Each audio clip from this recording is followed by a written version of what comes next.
Father of the Niben. Translated and with commentary by Florin Jalil. Introduction. Writing the biography of anyone is a challenge. Usually the problem lies in assessing one's sources, comparing the prejudices of one chronicle versus another. Woganjarth, I have been told, in writing his well-regarded series on the Wolf Queen of Solitude, used over 100 contemporary narratives. I cannot complain about my task having a similar issue.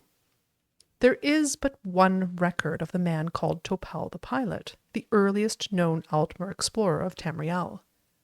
Only 4 short verse fragments of the epic Father of the Niben have survived to present day, but they offer an interesting, if controversial, look at the Middle Merithic era when Topal the Pilot may have sailed the seas around Tamriel. Though Father of the Niben is the only written record of Topal the Pilot's voyages, it is not the only proof of his existence.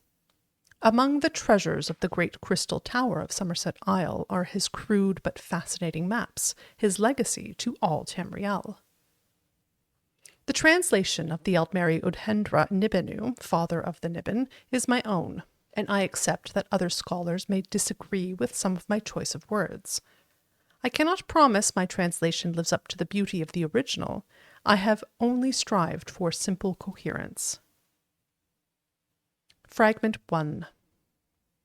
Second ship, the Pasquinial, manned by pilot Ilio, was to follow the southern pointing waystone, and the third, the Niben, manned by pilot Topal, was to follow the northeast pointing waystone. The orders from the Crystal Tower, they were to sail forth for 80 moons and then return to Tel. Only Niben returned to Firsthold laden high with gold and spice and fur and strange creatures, dead and live. Though, alas, old Elnofe Topal never found, he told the tales of the lands he had visited to the wonderment of all. For 66 days and nights he sailed over crashing waves of dire intent, past whirlpools, through mist that burned like fire, until he reached the mouth of a great bay and he landed on a sun-kissed meadow of gentle dells. As he and his men rested, there came a fearsome howl, and hideous orcs streamed forth from the murky glen, cannibal teeth clotted with gore. For centuries, strange crystalline balls were unearthed at the sites of ancient Aldmer shipwrecks and docks, peculiar artifacts of the Merithic and Dawn eras that puzzled archaeologists, until it was demonstrated that each had a tendency to rotate on its axis in a specific direction. There were 3 varieties, one that pointed southward, one that pointed northeast, and one that pointed northwest. It is not understood how they work, but they seemed attuned to particular lines of power. These are the waystones of the fragment, which each of the pilots used to point their craft in the direction they were assigned to go. A ship with a name not mentioned in the fragment took his vessel northwest, towards Thras and Yokuda. The Pasquinial took the southern waystone, and must have sailed down toward Pyandania. Topal and his northeast waystone found the mainland of Tamriel. It is clear from this fragment what the 3 ships were assigned to do: find a passage back to Old Elnofe so that the Aldmer now living in Somerset could learn what became of their old homeland. As this book is intended to be a study of Topal the Pilot, there is scarcely room to dedicate to different theories of the Aldmeri exodus from Old Elnofe. If I were using this poem as my only source, I would have to agree with the scholars who believe in the tradition that several ships left Old Elnofe and were caught in a storm. Those who survived found their way to Somerset Isle, but without their waystones they did not know what direction their homeland was. After all, what other explanation is there for 3 ships heading in 3 opposite directions to find a place? Naturally, only one of the ships returned, and we do not know if either or both of the other 2 found Old Elnofe, or perished at sea, or at the hands of the ancient Pyandanians, Slode, or Yokudans. We must assume, unless we think the Aldmer particularly idiotic, that at least one of them must have been pointing in the right direction. It may well have even been Topal, and he simply did not go northeast far enough. So, Topal, setting sail from Firsthold, heads northeast, which coincidentally is the longest one can travel along the Abessian Sea without striking land of any kind. Had he travelled straight east, he would have struck the mainland somewhere in what is now the Colovian west of Cyrodiil in a few weeks. Had he travelled southeast, he might have reached the hump of Valenwood in a few days. But our pilot, judging by his own and our modern maps, sailed in a straight line northeast through the Abessian Sea and into the Iliac Bay, before touching ground somewhere near present-day Anticlair in 2 months' time. The rolling, verdant hills of southern High Rock are unmistakable in this verse, recognizable to anyone who has been there. The question, of course, is what is to be made of this apparent reference to orcs occupying the region? Tradition has it that the orcs were not born until after the Aldmer had settled the mainland, that they sprung up as a distinct race following the famous battle between Trinamac and Boethia at the time of Restain. It is possible that the tradition is wrong. Perhaps the orcs were an aboriginal tribe predating the Aldmeri colonization. Perhaps these were a cursed folk, Orsimer in the Aldmeris, the same word for orc of a different kind, whose name was to be given the orcs in a different era. It is regrettable that the fragment ends here, for most clues to the truth are undoubtedly lost. What's missing between the first fragment and the second is appreciable. It must be more than 80 months that have passed, because Topal is on the opposite side of mainland Tamriel now, attempting to sail southwest to return to Firsthold, after his failure at finding Old El Nofay. Fragment 2. No passage westward could be found in the steely cliffs that jutted up like giant's jaw, so the Niben sailed south. As it passed in sandy, forested island that promised sanctuary and peace, the crew cheered in joy. Then exultation turned to terror as a great shadow rose from the trees on leathered wings like an unfurling cape. The great bat lizard was large as the ship, but good pilot Topal merely raised his bow and struck it in its head. As it fell, he asked his boatswain, "Do you think it's dead?" And before it struck the white-bearded waves, he shot once more its heart to be certain. And so, for another 40 days and 6, the Niben sailed south. We can see that in addition to Topal's prowess as a navigator, cartographer, survivalist, and raconteur, he is a master of archery. It may be poetic license, of course, but we do have archaeological proof that the Merithic Aldmer were sophisticated archers. Their bows of layers of wood and horn drawn by silver silk thread are beautiful, and still, I have heard experts say, millennia later, very deadly. It is tempting to imagine it a dragon, but the creature that Topal faces at the beginning of this fragment sounds like an ancestor of the cliff racer of present-day Morrowind. The treacherous cliff coastline sounds like the region around Necrom, and the island of Gorn may be where the nest of the bat lizard is.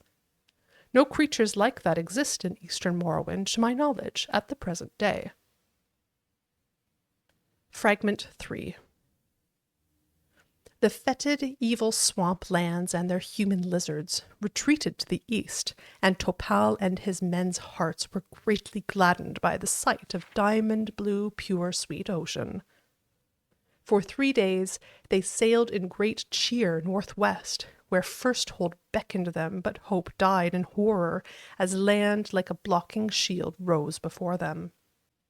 Topal the pilot was sore wroth, and consulted he the maps he had faithfully drawn, to see whether best to go south, where the continent must end, or take the river that snaked through a passage north.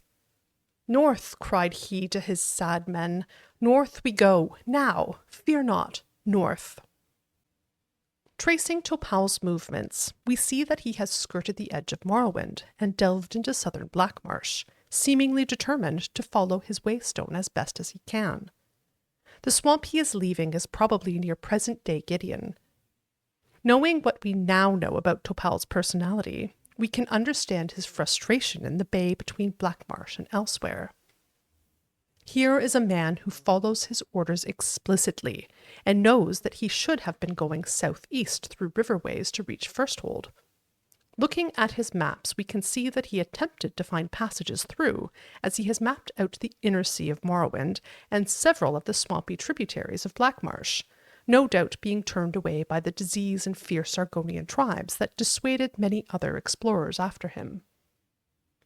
With a modern map of Tamriel in hand, we can see that he makes the wrong choice in electing to go northeast instead of pushing southward. He could not have known then that what he perceived to be the endless mainland was only a jutting peninsula. He only knew that he had travelled too far southward already, and so he made a smart but incorrect decision to go up the river. It is ironic that this great miscalculation would today bear his mark of history. The bay he thought was an endless ocean is now known as Topal Bay, and the river that took him astray shares the name of his boat, the Niben River. Fragment 4. The cat demons of 4 legs and 2 ran the river's length, always keeping the boat in their green-eyed sight, hissing and spitting and roaring with rage.